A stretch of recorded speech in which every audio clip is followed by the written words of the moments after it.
Anael. Intervenção do arcanjo da relação e do amor. Eu sou Anael, arcanjo. Bem-amados filhos da luz, bem-amadas sementes de estrelas, bem-amados libertadores da terra, eu me apresento a vocês e lhes peço para honrar minha presença pela sua presença. O espaço de minha intervenção vai resultar, diretamente, quanto às palavras que vou empregar, das interrogações decorrentes dos elementos que lhes foram comunicados, durante as presenças que antecederam a minha, dos intervenientes deste dia. Assim, então, eu emitirei o que tenho que lhes emitir, pelas palavras e por minha radiância, na sequência de suas interrogações. Assim, portanto, eu os escuto. Pergunta: existem portas, sobre a Terra, que permitem passar a outras dimensões? Bem-amado, essas portas estiveram efetivamente presentes e ativas durante alguns milênios. Elas correspondem, na maioria, a estruturas que lhes são conhecidas. Essas estruturas fazem parte do que é denominado pirâmide ou ainda monumento megalítico de forma circular. Essas portas estiveram ativas, em dados momentos específicos da história da humanidade, durante seu confinamento. As principais portas restantes e ativas, ainda, sobre este mundo, foram guardadas, se puder dizê-lo, pelos povos intraterrestres. Essa abertura dimensional corresponde ao que vocês denominam portais ou portas interdimensionais. Existem, nesse nível, campos de coerência ou campos específicos.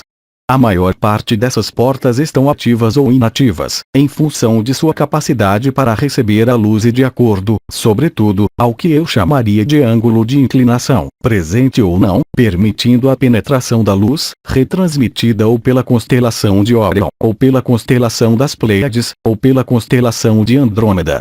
Assim, essas portas, alimentadas por um feixe de luz vibral chegando em linha reta, o que quer dizer sem ângulo de interferência ou ângulo de falsificação, puderam permanecer ativas.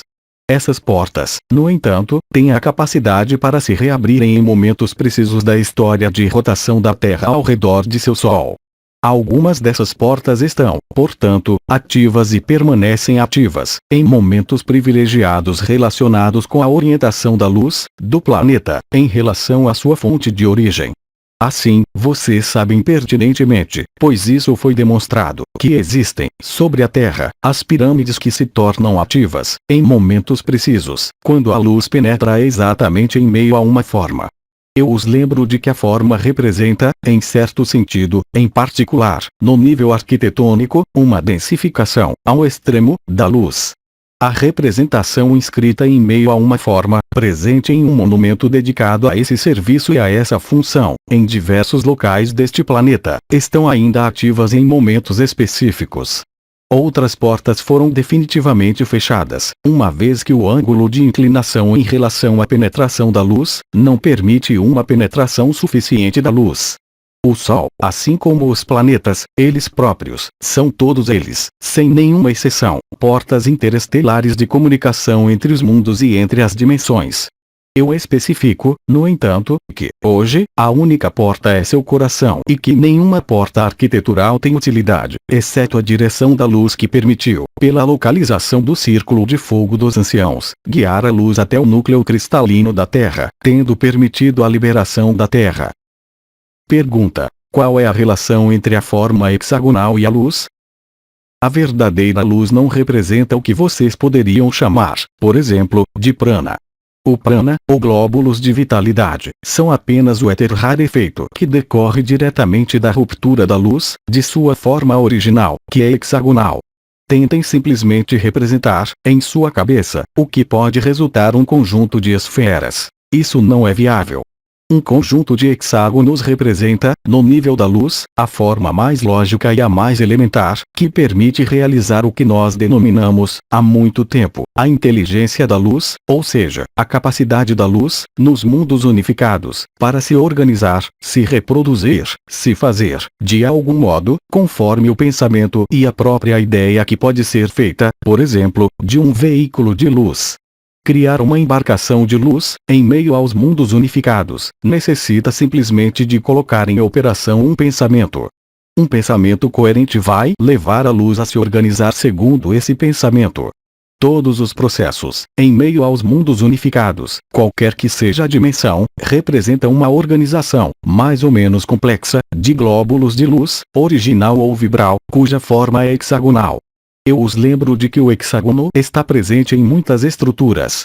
Eu não falo simplesmente do círculo de fogo dos anciãos, mas a partir da ilustração do que é chamado de esqueletos proteicos e esqueletos correspondentes à própria arquitetura da vida falsificada em meio a este mundo.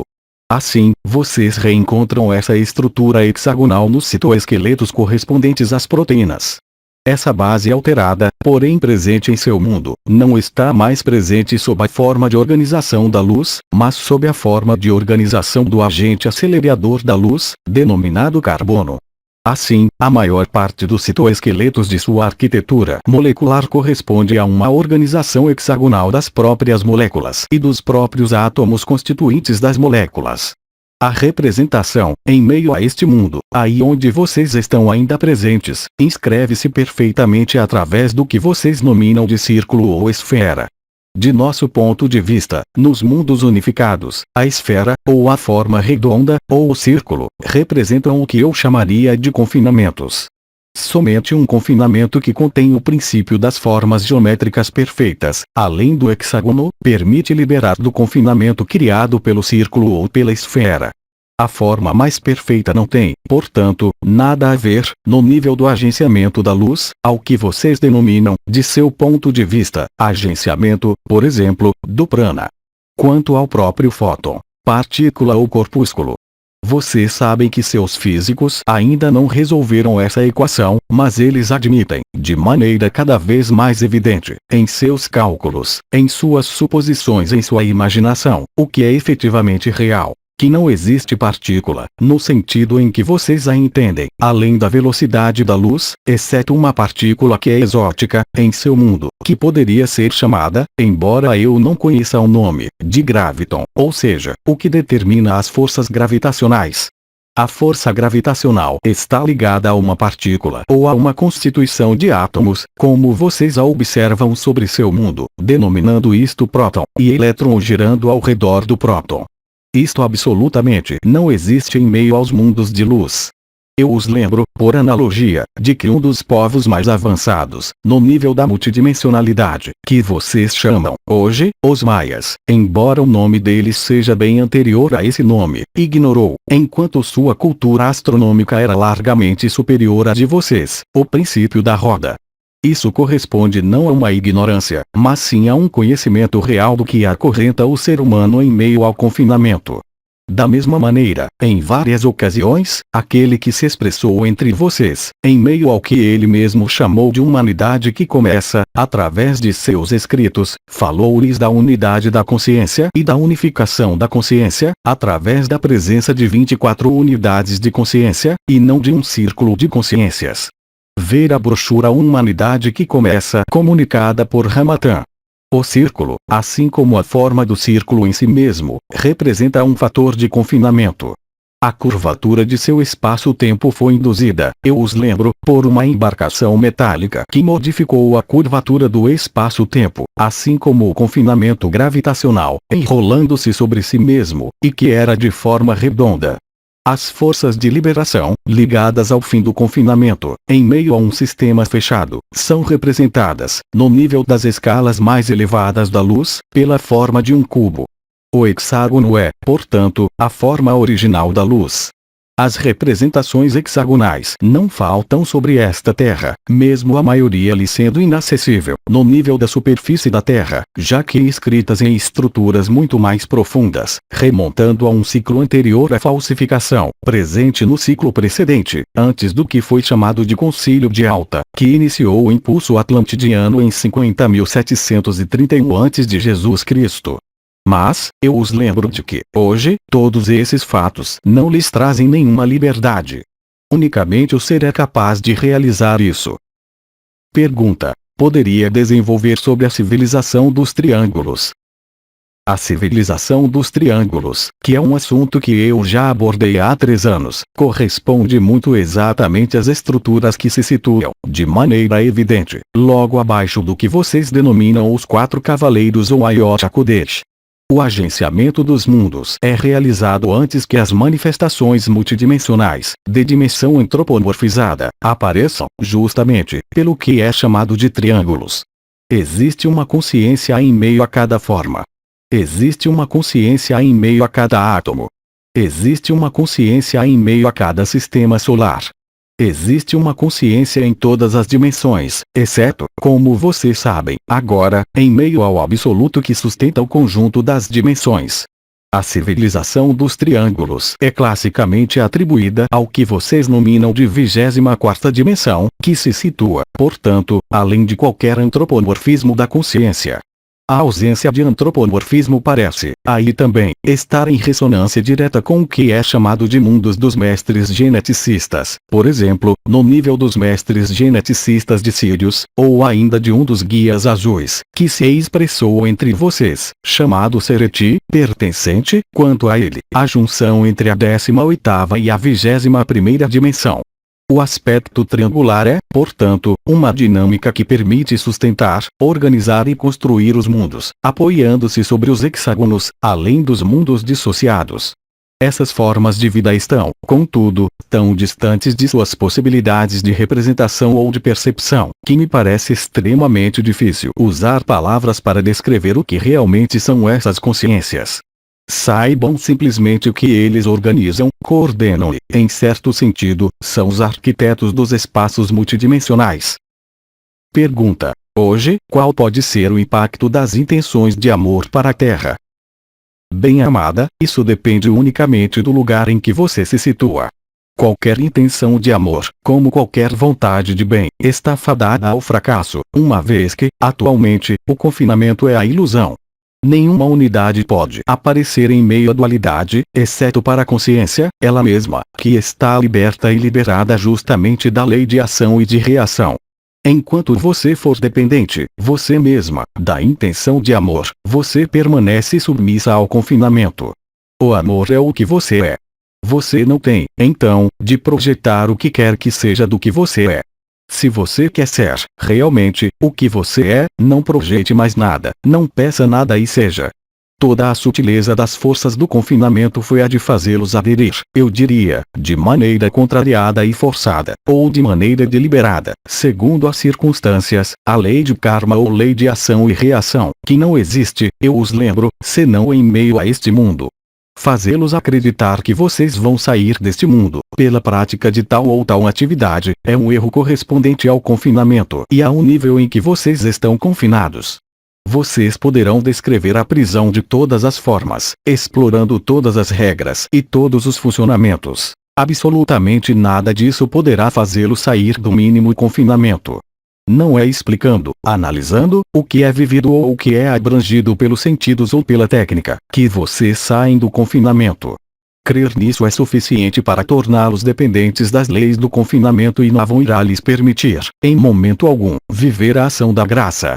A ação da graça é totalmente independente de qualquer circunstância deste mundo e de qualquer lei de ação-reação. A criação da lei de ação-reação e sua aplicação nos campos da consciência humana é responsável pela maior falsificação de todos os tempos, fazendo-os crer que havia uma rota, um caminho, uma evolução a percorrer. Tudo que vocês obtêm, por meio da explicação das leis da alma, das leis do conhecimento, aplicáveis a este mundo, dá uma melhor posição em meio a este mundo, mas isso jamais irá fazê-lo sair deste mundo, mesmo se isso lhes for proposto como finalidade. Eu os incito a reler e a se impregnar dos intervenientes, presentes entre as estrelas e os anciãos, que lhes testemunharam sua passagem sobre a terra, cujo único modo possível de realizar a liberação foi desaparecer totalmente da lei de ação-reação. Vocês não podem ser submissos, ao mesmo tempo, à lei de ação-reação e viver a graça que vocês são, já que, a partir do momento em que vocês manifestam uma crença, a partir do momento em que vocês encontram um fio condutor, isso se refere tanto às leis matemáticas deste mundo, quanto às leis físicas deste mundo, e às leis espirituais deste mundo. Vocês sabem pertinentemente que existem, através do que é observável com seus meios técnicos modernos, locais exatos, localizados exatamente em meio a diversas galáxias, onde estão o que vocês chamam de buracos negros. O que, para vocês, é um buraco negro, devido à sua inversão, lhes aparece como um nada e como uma absorção dos mundos. Saibam que é simplesmente o retorno à verdadeira luz. Que vocês estão, aqui, sobre esta terra, completamente, até agora e até esses últimos anos, privados da possibilidade de viver a graça, exceto para algumas consciências fora do normal, tendo servido de marcadores para esta liberação que está em curso. Eu quero nomear, por aí, algumas estrelas e alguns anciãos. É claro, todos aqueles que foram liberados da Terra, e que compreenderam a falsificação e a existência de véus, têm, ou vivido isso quando muito jovem, e de modo, qualificado, por vocês, de inesperado e de espontâneo, ou após ter estudado certo número de ensinamentos. E para se aperceber de que, em última análise, o conjunto dos ensinamentos, quer sejam científicos, quer sejam espirituais, não são senão as ilusões que lhes permitem apenas conhecer a prisão, mas, em nenhum momento, sair dela. A única maneira de sair da ilusão é a verdade do coração, refletindo-se pela presença simultânea, em vocês, dos 4 pilares do coração: humildade, simplicidade, transparência e infância. Todo o resto é apenas ocupação para o mental, permitindo às vezes levar a uma ilusão de liberação, mas que, jamais, os faz escapar ao condicionamento da ilusão matricial de 3D, quer seja deste lado do véu, para vocês, como o que existia do outro lado do véu, ou seja, a morte. Nem a vida sobre este mundo, nem a morte para este mundo, são uma liberação. O que não é mais o caso, é claro, de agora em diante. Aquilo em que vocês colocam a atenção, em que vocês colocam a consciência, aquilo a que vocês conciliam sua crença, pertence necessariamente ao conhecido. Enquanto vocês estiverem dando atenção, seletiva ou não, ao que lhes é conhecido, vocês não podem ser livres. É como se lhes mandassem procurar uma agulha em um palheiro no alto de um edifício. Não existe nem palheiro, nem agulha, nem edifício. Realizar isso é se aproximar, indiscutivelmente, da infinita presença. A liberação só pode ocorrer quando vocês desaparecerem totalmente deste mundo, de uma maneira ou de outra, mesmo estando plenamente presentes a este mundo. Isto não é um paradoxo, nenhuma oposição, mas corresponde, realmente, ao que é possível experimentar, desde já há algum tempo, mas, sobretudo, neste momento. Crer que vocês vão se liberar de um karma, os acorrenta ao karma. Crer que vocês vão se beneficiar do fruto de suas ações positivas, os acorrenta, inelutavelmente, à dualidade. A unidade não é de modo algum concernida pela ação-reação. A consciência que vocês são, além da consciência separada e além da consciência da unidade e do si, nada tem a ver com o que existe em meio a este mundo. É um nível de realidade secionado de todos os outros níveis de realidade. Como vocês querem, conhecendo apenas os aspectos desta realidade, escapar ao condicionamento da referida realidade? É impossível. Pergunta: o papel dos anjos e arcanjos foi modificado neste período atual? Bem-amado, neste mundo, a falsificação se deu no momento em que vocês foram vinculados à utilização abusiva de palavras. Eu os lembro de que, quando vocês morrem para este mundo, e vocês se reencontram do outro lado deste mundo, que lhes é invisível, chamado de astral ou de além, vocês reencontram também os anjos. Mas, prestem atenção para não se enganarem pelo que vocês veem, ou pelo que vocês sentem, enquanto vocês estão confinados sobre este mundo. Um arcanjo, assim como as entidades que se situam no nível dos mundos intermediários densos, e, em particular, assegurando o confinamento que existiu até o presente, em meio a este mundo, podem aparecer para vocês. E se eles aparecem, irão lhes aparecer sob a forma de um anjo ou de um arcanjo. Eles não têm nenhuma razão para aparecer sob a forma de um arconte. É a melhor maneira de rejeitar, imediatamente, sua realidade, se eles aparecessem sob sua verdadeira forma. Dessa maneira, então, vocês não podem se fiar em uma definição, tal como vocês a idealizam ou tal como vocês vivenciaram. Lembrem-se de que, durante suas comunicações, qualquer que seja a forma, quando de suas interações com o que vocês chamariam de invisível, existem duas maneiras para o invisível se manifestar para vocês. Os resultados, sobre o que vocês são profundamente diferentes conforme o anjo que se dirige a vocês vindo das dimensões unificadas, ou o anjo que se dirige a vocês vindo das dimensões que eu qualificaria de arcônticas ou opostas à luz. Eles terão, possivelmente, os dois, o mesmo aspecto. Eles terão, possivelmente, os dois, a mesma apresentação. Mas o efeito será radicalmente oposto. Um arconte, manifestando-se a você sob a forma de um anjo, pode lisonjeá-los. Ele lhes contará coisas muito belas, mas o resultado, sobre suas vidas e sobre a própria consciência, será o oposto do que vocês buscam. Quando vocês encontram um anjo vindo de planos unificados, ocorre, antes de tudo, uma coisa que está bem além das palavras que podem ser entendidas, pronunciadas ou percebidas, de diferentes maneiras. O fogo do coração é o testemunho. Um ser de luz que se aproxima de vocês, não pertencendo a este mundo, desse lado do véu onde vocês estão, como do lado invisível, não tem nenhuma razão para lhes aparecer e lhes fazer grandes discursos.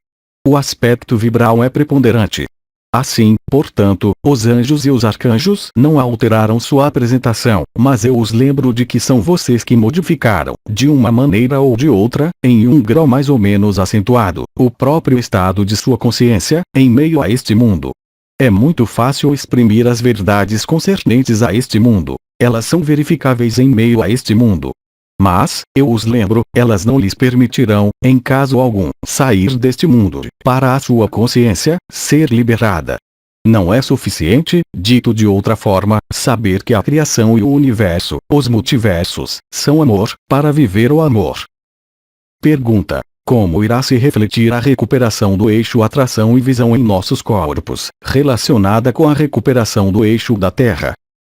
Bem-amada, isso faz parte das manifestações, às vezes incômodas, que vocês podem sentir, justamente, no nível das portas, e não das estrelas, atração e visão, refletindo-se, como foi dito por Hildegard de Bingen, por uma série de modificações das circunstâncias alimentares, mas também do conjunto das circunstâncias fisiológicas desse corpo, nesta vida, sobre este mundo.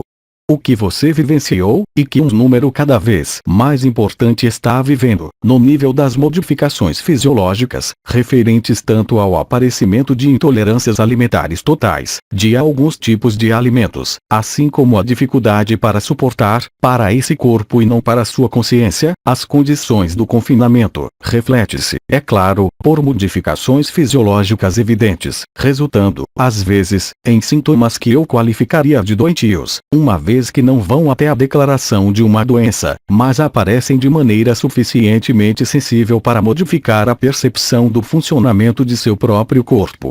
As primícias da expansão da Terra, como da expansão do Sol, estão doravante onipresentes sobre esta Terra.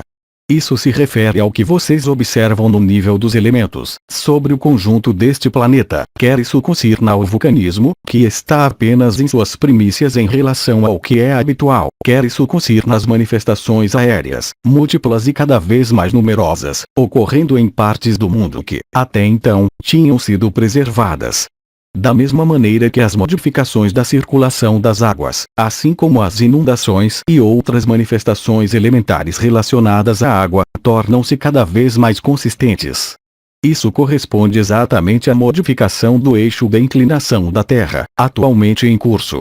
As fases de expansão da Terra se traduzem, sobre esta Terra, por fendas, tanto no nível das placas tectônicas, como do próprio manto terrestre, aparecendo em locais totalmente inabituais e de maneira cada vez mais recorrente.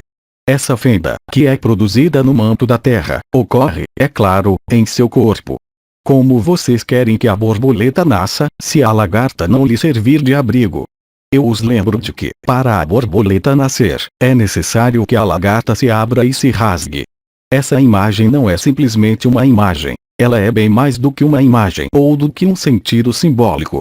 Vocês irão compreender quando vocês estiverem do outro lado, além dos mundos ilusórios, o que isso significa, por vivê-lo diretamente e por ter a vibração que então o se produziu.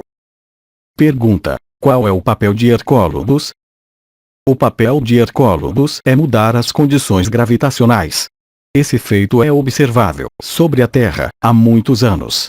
Vocês não podem ver, como isso foi dito pelo comandante, há uma semana, com os meios habituais, mesmo tecnológicos, o que se perfila, eu diria, em seu horizonte. Mas vocês podem, desde já, observar os efeitos. Ruptura das forças gravitacionais, pela presença de uma força extremamente inversa às forças do confinamento. Primeiro ponto. Segundo ponto, que contribuiu, à sua maneira, para a liberação da Terra, de modo conjunto. A liberação, também, de sua consciência, das linhas de predação, tanto pessoais como coletivas. Hercólogos, ou Hercóbulos, é somente um dos elementos do espetáculo cósmico, como diria BD, NDR. Ver suas intervenções na sessão separadas por interveniente. Pergunta: é a personalidade ou a alma que deve mudar de ponto de vista? Certamente não. A personalidade deve ser queimada no fogo do amor. A alma deve ser queimada no que é denominado o fim do corpo causal. Aí está a liberação e em nenhum outro lugar. Aquele que crê que sua personalidade deve mudar em algo de melhor, não pode ser liberado. Aquele que crê que deve tocar a alma e compreender a alma para ser liberado, não pode ser liberado. É nesse sentido que nós temos, amplamente, desde o conclave arcangélico e as núpcias celestes, permitido ao aspecto vibral da consciência manifestar-se, em meio a este corpo, em meio à sua pessoa, para viver o que é denominado si. A realização do si, ou despertar, não é, em caso algum, a liberação. Resta uma etapa que eu diria suplementar, complementar, que, é claro, aqueles que criaram o confinamento tudo fizeram para evitar que vocês ali considerem ou mesmo ali pensem, dando-lhes, como alimento, as leis da alma. Da mesma maneira que, em épocas mais recuadas deste ciclo de falsificação, bem antes do que foi denominado, sobre a Terra, o Renascimento, a Idade Média e antes, foram transmitidos outros princípios que eram, não o conhecimento da alma, mas a possibilidade de um paraíso. Crer em um paraíso posterior os distancia, na totalidade, do que vocês são, em permanência. Nenhum elemento, para retomar uma expressão cara ao irmão K, do conhecido pode permitir-lhes acessar o desconhecido. Unicamente o coração abre o coração. Não o coração no sentido em que a personalidade o entende, não o coração no sentido da alma precipitada na matéria. Eu irei remetê-los, para isso, a uma série de elementos, dados há 2 anos, em particular, pelo irmão Kao ainda por Mananda Moin, referente, justamente, ao eixo atração e visão e a interação da alma na matéria, e a própria criação da alma, NDR. Intervenções do irmão K de 6 e 7 de julho de 2011 referentes ao eixo atração-visão. Intervenção de Mananda Mohi de 21 de agosto de 2011 referente à reversão da alma da matéria para o espírito. Jamais foi dito que a alma era eterna. Somente é eterno, o espírito. Somente é eterno o que está por trás das manifestações e não as próprias manifestações, sejam quais forem as manifestações, aliás. O que muda de ponto de vista é o que foi nominado por BD, o observador.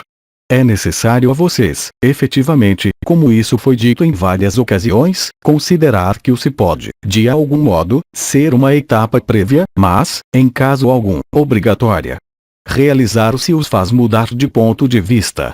Vocês não ficam mais submissos às leis da personalidade, mas à influência da alma, a alma resplandecendo ela mesma em sua própria luz. Mas nenhuma liberdade pode vir daí. É necessário, aí também, superar e transcender o si.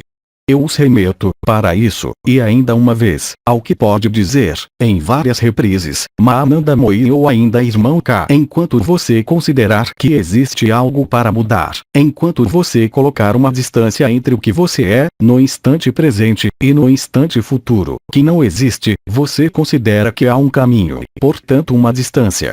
Enquanto você considerar que há uma distância, essa distância existe para a alma. Colocar fim à distância, entrar em coincidência, é fazer calar todas as manifestações intermediárias, não para se isolar do mundo, mas sim para viver a sua transcendência. A partir do instante em que você tiver descoberto o que BD nominou de observador, ou seja, aquele que olha o teatro, bastará então considerar que existe um teatro, que você não é nem o ator, nem o espectador do teatro, mas que você é o que está acima, quer dizer, o que é anterior à consciência. Somente a consciência se vê separada. Somente a consciência se crê em evolução. É por isso que a própria consciência faz parte, de algum modo, de um efêmero, mesmo se isso está em uma escala de tempo que não tem mais nada a ver com o que vocês chamam de vida humana ou ainda de ciclos terrestres. Existe algo do qual nada pode ser dito. Bidi o chamou de absoluto ou para Brahman. Existe algo que se mantém atrás do observador, quer dizer, algo que existe acima da cena de teatro, do espectador e do próprio teatro. É o que você é. Da mesma maneira, quando nós dissemos que nós estávamos em vocês, e que nós éramos vocês, e que vocês estavam em nós e que vocês eram nós, nós somente exprimimos uma outra realidade, uma sucessão de realidades, sempre retomando as imagens propostas por Bidi. Vocês estão em uma realidade que corresponde à camada de uma cebola. A camada imediatamente superior e imediatamente inferior pode ser representada, idealizada, enaltecida e vivida.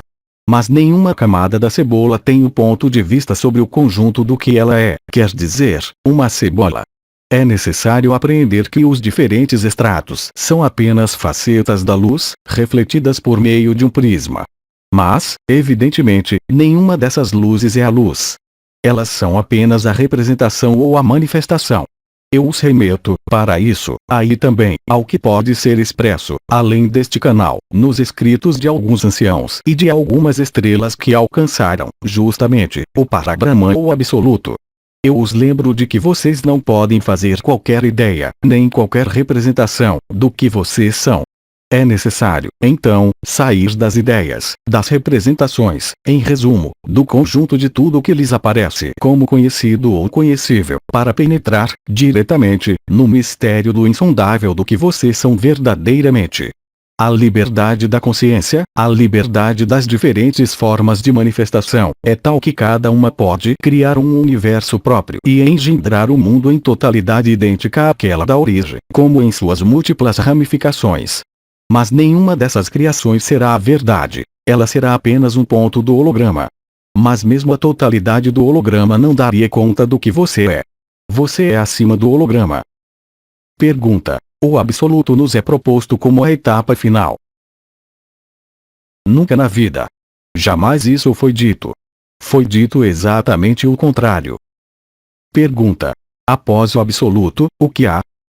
Bem-amado, eu só posso responder a você como Bidi ou Irmão K. Vá ver por si mesmo.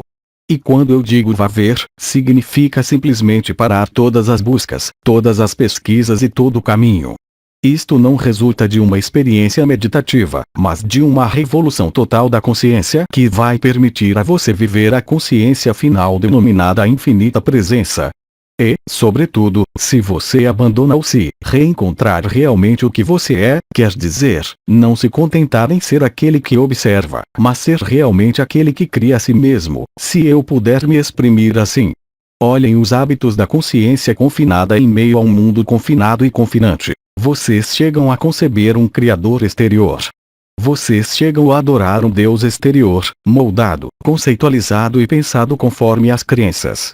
Eu o lembro de que quando você é absoluto, você o é. Mas quando você não é, isso, para você, não pode existir. É nesse sentido que eu disse, e que foi dito por diversos intervenientes, que vocês não podem fazer do que vocês são um objetivo, uma vez que por definição, vocês já o são. É justamente a criação de um objetivo, de um caminho, que cria a ilusão de uma realidade. Pergunta: os arcontes sempre foram arcontes? Novamente, não. Um arconte é algo que quis substituir uma regra existente por si só. Essa regra existente é a lei da liberdade e da graça.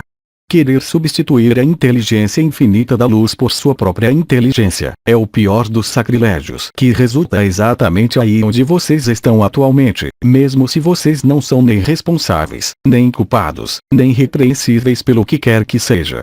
Parem de ser repreensíveis, parem de ser culpáveis e aí, nesse momento, vocês verão, por vocês mesmos, que toda a distância desaparece. É necessário, de algum modo, de uma maneira ou de outra, desabituarem-se deste mundo, não o rejeitando, não o negando, mas integrando e transcendendo-o. No entanto, vocês não podem transcendê-lo desde que, eu os lembro, não existe solução de continuidade. A única coisa que sua consciência pode desenvolver, adquirir e manifestar, é o si, o desvelamento da alma ou, ainda, a infinita presença que faz a ponte entre a alma e o espírito. Pergunta: os ensinamentos sobre a lei da atração são então ilusões?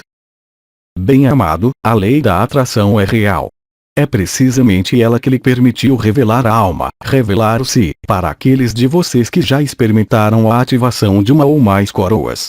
Mas eu os lembro de que a liberdade e a liberação não resultam, de modo algum, da ativação dessas três lareiras. A liberdade mais total é em função do que sua consciência assimilou, integrou, se ela aceitar, ela mesma, desaparecer. A consciência não é, em certo sentido, senão uma interface. O que vocês são não é possuidor de qualquer consciência, em qualquer dimensão. A lei da graça faz parte da lei da atração e da unidade. Mas realizar a unidade, viver o si, não é a liberdade. É um objetivo. Esse objetivo desenrolou-se, efetivamente, de acordo com um tempo exato da Terra. Um calendário, se vocês preferirem, da Terra. Desde a liberação da Terra e o nascimento da onda da vida, isso é supérfluo, o que não era o caso antes. Assim, se vocês forem capazes de se colocarem, sem meditar, sem orar, sem pedir, e sem nenhuma vontade de acolher alguma coisa, vocês chegarão, de algum modo, a afrouxar o tempo. Aí nesse momento, o que aconteceria?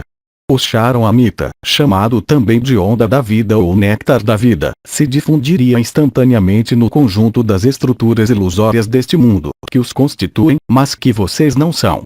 Unicamente o parar de toda a busca, de toda a pesquisa, unicamente o parar de qualquer suposição, de qualquer crença, tornar-se como uma criança, permite viver a liberação. Isso ficou extremamente claro, seja em seus testemunhos, aqui, por intermédio deste canal, ou das vidas, de alguns anciãos e algumas estrelas. O problema do absoluto é, justamente, que vocês não podem engendrar nenhum objetivo, nenhuma crença. Uma vez que, tanto para a personalidade como para o si, o absoluto poderia representar o nada. E é, efetivamente, o nada da consciência. Mas esse nada da consciência não é nenhum progresso, nenhuma regressão, nenhuma evolução, nenhuma involução. É o que vocês são, o que todos nós somos, em última análise. Pergunta: a observação do momento presente é um caminho suficiente? Certamente não. Existe, em meio ao que é chamado de momento presente, a possibilidade de viver o despertar. E vocês têm, sobre a Terra, cada vez mais testemunhos, de gente, de pessoas, de consciências, de diversas origens, que vivem essa ilusão de liberação. Despertar para o instante presente é já uma primeira etapa, se puder me exprimir assim, permitindo colocar fim à linearidade do tempo. Imergir no instante presente permite viver mecanismos de fluidez e de sincronia, respondendo à lei da atração, dando-lhes uma consciência muito mais ampla. Isto quer dizer que nesse momento vocês se tornam os espectadores que observam a cena do teatro. Mas nem o espectador, nem a cena do teatro desaparecem por isso. Simplesmente, vocês mudaram o ponto de vista. Vocês consideram que o que é desempenhado no palco não concerne ao espectador, exceto pelo que é cativado e pelo interesse que há. Mas vocês não são nem o espectador, nem o ator. Pergunta: qual a solução para não estar satisfeito com essa ilusão do despertar? Eu falei de um despertar real, mas de uma ilusão de liberação. Não use uma palavra no lugar da outra, caso contrário há confusão, instantaneamente. Há um despertar real que os faz sair de uma realidade para penetrar em uma outra realidade, perfeitamente descrito por vários autores, hoje, quer isso seja no momento de uma experiência de morte iminente ou ainda quando de um acesso a essa atemporalidade. Mas vocês não chegam aí. Quando eu digo não chegar aí, é simplesmente não ficar satisfeito com esse resplandecer da luz, mas tornar-se o que vocês são. Quando vocês observam a luz, quando vocês vivem a luz, isso quer dizer que vocês não são inteiramente a luz. Uma vez que se vocês realizam o que vocês são, além do espetáculo, além do teatro, além do ator e do observador, aí nesse momento, vocês percebem, além de qualquer aspecto da consciência, que vocês são a própria natureza do que é manifestado, mas vocês não são a manifestação e ainda menos aquele que olha. Para isso, não há justamente nada a fazer. Durante as primeiras etapas da liberação da Terra, um interveniente veio a vocês. Ele lhes exprimiu o princípio da refutação e da pesquisa. Ver as intervenções de Bidi. As coisas são, hoje, um pouco diferentes. Aqueles que não viveram esse estado específico além de qualquer estado, que não é nenhum último, nenhuma finalidade, que é absoluto, apoiaram-se na refutação. Pois o objetivo da refutação não é fazer encontrar o absoluto. O objetivo da refutação era invalidar o princípio da identidade em meio a uma personalidade ou de um despertar transpessoal. Hoje, a liberação da Terra foi tal que a onda da vida está onipresente. Ela não está mais limitada ao seu circuito ascendente, passando pelos chakras inferiores, nem mesmo em meio ao canal mariano, pelo manto azul da graça. O que se desenrola pede simplesmente, de sua parte, como isso foi dito por diversos intervenientes, para manter-se tranquilo. Manter-se tranquilo não consiste em renunciar à vida ou às suas atividades, bem ao contrário. É deixar fazer o que esse corpo tem que fazer, deixar fazer o que esse mental tem que fazer, vê-lo agir. Vocês sabem instantaneamente que vocês não são isso. Mas enquanto você não o realizou, é claro, isso lhe parece inacessível. Isso corresponde à última presença. O instante presente pode, então, ser uma etapa para a última presença. Mas isso não tem nenhuma utilidade a vocês, muito pelo contrário, para ser o que vocês são, além de tudo isso, ou seja, absolutos. Eu repito, mais uma vez, pois isso é fundamental durante este período. Não considerem jamais o absoluto como uma etapa, nem como uma finalidade, nem como uma possibilidade de desenvolvimento da consciência. Seu meio de expressão, sobre este mundo, é, ou a consciência limitada, ou se nenhum outro, consciência separada e fragmentada ou consciência unificada, lhes dão acesso à fonte da consciência. Eu falo bem da fonte da consciência e não da fonte. Eu os lembro também que não se pode dar qualquer definição do absoluto. Uma vez que, de seu ponto de vista, se for o ponto de vista da pessoa, isso se chama um nada, nelt, o buraco negro do qual eu falei anteriormente. Se você se instala no si, aí nesse momento, o reflexo da luz e a vivência da luz, a vivência do samadhi, o impedem de viver Shantinilaya. Assim, então, a renuncia ao seu abandono doce é realmente o que é para realizar a fim de ser o que você é, de toda a eternidade. E para isso não necessita de nenhuma ascese, de nenhuma prática, mas simplesmente de um mecanismo sutil, em meio à consciência, concernente à sua própria aniquilação. Pergunta: isso significa então que o vazio, nelt, não existe, a não ser no nível da personalidade? De fato. É claro, a morte é o fim da personalidade. O que explica por que a consciência da personalidade receia a morte. Aquele que viveu uma experiência de morte iminente, ou que saiu de seu corpo, sabe muito bem que ele não está limitado a esse corpo. Mas isso não é suficiente. Isso basta para a consciência. Isso não basta para o que você é. No termo ser suficiente, não veja aí algo a adquirir ou a desenvolver, mas, justamente, o cessar de toda a atividade da consciência, em meio tanto a uma consciência separada, fragmentada, como unificada. Eu os lembro, para encurtar esse assunto do absoluto que parece apaixoná-los, de que vocês não têm nenhum meio, seja pela vibração, seja pelas explicações, pelas minhas palavras, de viver o absoluto, nem de se aproximarem dele. Pergunta: os medos que podem aparecer no momento da passagem da porta estreita, estão relacionados ao processo da onda da vida, ou a medos ancestrais ou a outra coisa? Os medos da onda da vida estão inscritos nos 2 primeiros chakras.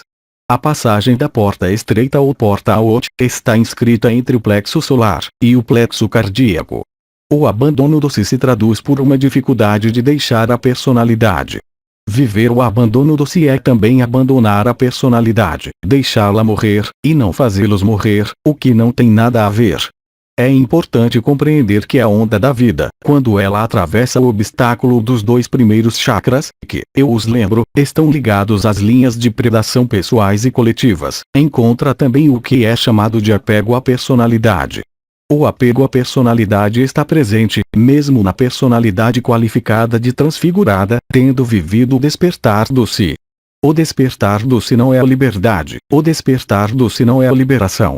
Essa passagem da porta estreita corresponde à crucificação do ego, não por uma vontade pessoal, que seria apenas uma ilusão, mas simplesmente imaginar o que representa, para Cristo na cruz, o último grito que o fez dizer: meu Pai, por que me abandonaste?